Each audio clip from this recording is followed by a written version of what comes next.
আচ্ছা, তো আমরা গত ক্লাসে আমরা যে জিনিসগুলো দেখছি সেগুলো হচ্ছে যে আলো কিভাবে চলাচল করে, আলো হচ্ছে একটা বস্তু কিভাবে হচ্ছে আমরা চোখে দেখতে পারি, কিভাবে দৃশ্যমান হয়, এই জিনিসগুলো নিয়ে আমরা একটু আলোচনা করছি। তো এই ক্লাসে হচ্ছে আমরা যেটা শিখবো সেটা হচ্ছে যে তল, আলো কিভাবে, আলো বিভিন্ন তলে কিভাবে আপতিত হয় অথবা পতিত হয়।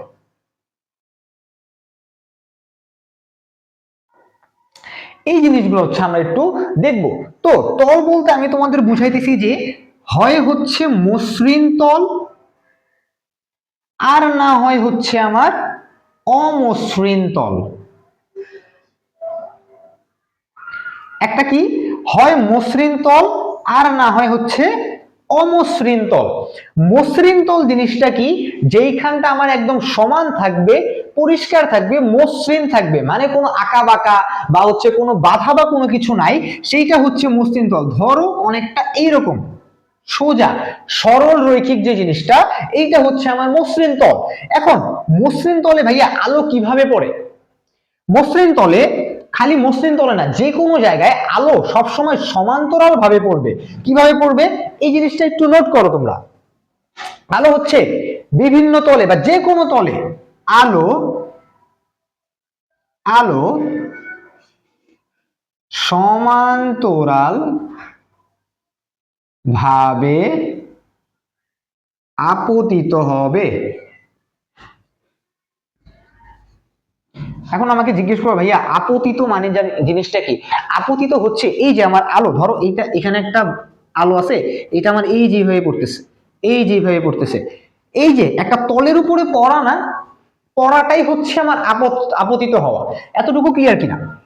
তাইলে আসো আমরা যেটা বলতেছিলাম সেটা হচ্ছে যে আলো সমান্তরালে যদি আপতিত হয়, কার উপরে? মসৃণ তলের উপরে। মসৃণ তলের উপরে কিরকম? ধরো এই যে একটা আলো, এই যে আরেকটা আলো, এই যে আরেকটা আলো, সমান্তরাল হয়েছে কিনা? হয়েছে। আলোগুলা সমান্তরাল ভাবে পড়লো। এখন এটা সমান্তরাল ভাবে আবার প্রতিফলিত হয়ে যাবে। ধরো এটা হচ্ছে একটা প্রতিরোধক,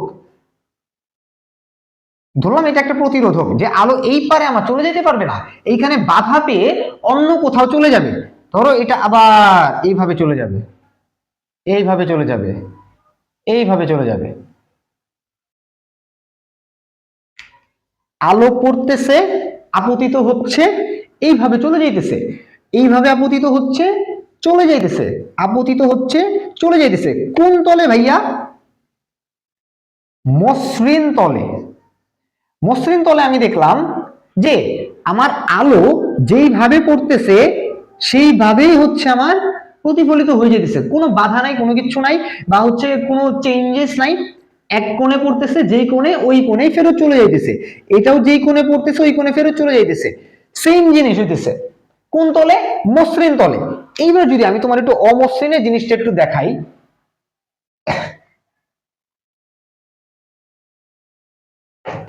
ধরো অমসৃণ তল মানে কি? ধরো এই যে এরকম আঁকা বাঁকা এরকম, তাই না?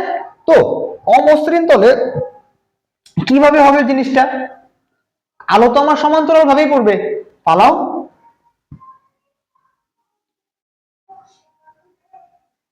ধরো কোনোটা এইভাবে যাবে, কোনোটা এইভাবে যাবে, কোনোটা হচ্ছে আবার এমনে চলে যাবে। বুঝাইতে পারতেছি? বুঝাইতে পারতেছি কি? এইটা এমনে চলে গেছে, এইটা এমনে চলে গেছে। অমসৃণ তলে আলো আমার সমান্তরাল ভাবেই পড়বে, কিন্তু প্রতিফলিত হওয়ার সময় বা বা কোন একটা প্রতিরোধকে বাধা পেয়ে যখন চলে যাবে বা ফিরে যাবে, এটা যাওয়ার সময় যে যার যার ইচ্ছা মতো ওইদিকে ওইদিকে চলে যাইতেছে, বিক্ষিপ্ত ভাবে চলে যাইতেছে, বিক্ষিপ্ত ভাবে চলে যাইতেছে না? তাইলে এই যে এইখানে যে প্রতিফলনটা হচ্ছে বা প্রতিফলিত হচ্ছে মসৃণ তলে, এইটাকে আমরা বলতেছি ভাইয়া নিয়মিত প্রতিফলন। কি ভাইয়া? নিয়মিত প্রতিফলন। মানে একটা নিয়মেই তারা চলাচল করতেছে, যেই নিয়মে আসবে ওই নিয়মেই ফেরত চলে যাবে। এই কারণে এটাকে আমরা কি বলতেছি ভাইয়া? নিয়মিত প্রতিফলন।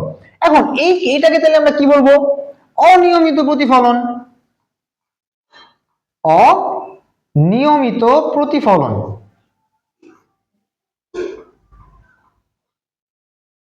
অথবা বিক্ষিপ্ত প্রতিফলন। বিক্ষিপ্ত কেন? দেখো যে যার যার মতো বিক্ষিপ্ত ভাবে ছড়াই ছিটায় চলে যাইতেছে, বিক্ষিপ্ত প্রতিফলন অথবা ব্যক্ত প্রতিফলন। বুঝাইতে পারছি? এই জিনিসগুলো হচ্ছে আমার আলোর মধ্যে ঘটে। তাহলে আমরা কি কি শিখলাম ভাইয়া?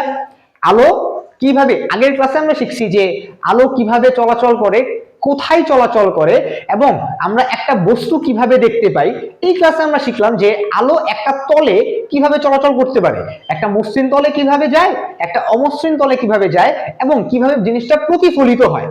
প্রতিফলিত মানে কি? আমার বাধা পেয়ে চলে যাচ্ছে, ফিরে যাচ্ছে আবার আলো। এখন এখানে আমার দুই ধরনের আমরা প্রতিফলন শিখলাম, একটা হচ্ছে নিয়মিত প্রতিফলন, আর একটা হচ্ছে অনিয়মিত প্রতিফলন অথবা ব্যক্ত প্রতিফলন অথবা বিক্ষিপ্ত প্রতিফলন। এই তিনটা কিন্তু একই জিনিস, জাস্ট নাম ভিন্ন ভিন্ন। বুঝতে পারছি ভাইয়া? তাইলে আজকের ক্লাস হচ্ছে এই পর্যন্তই, আমরা এই জিনিসগুলো আজকে কভার করলাম। ওকে।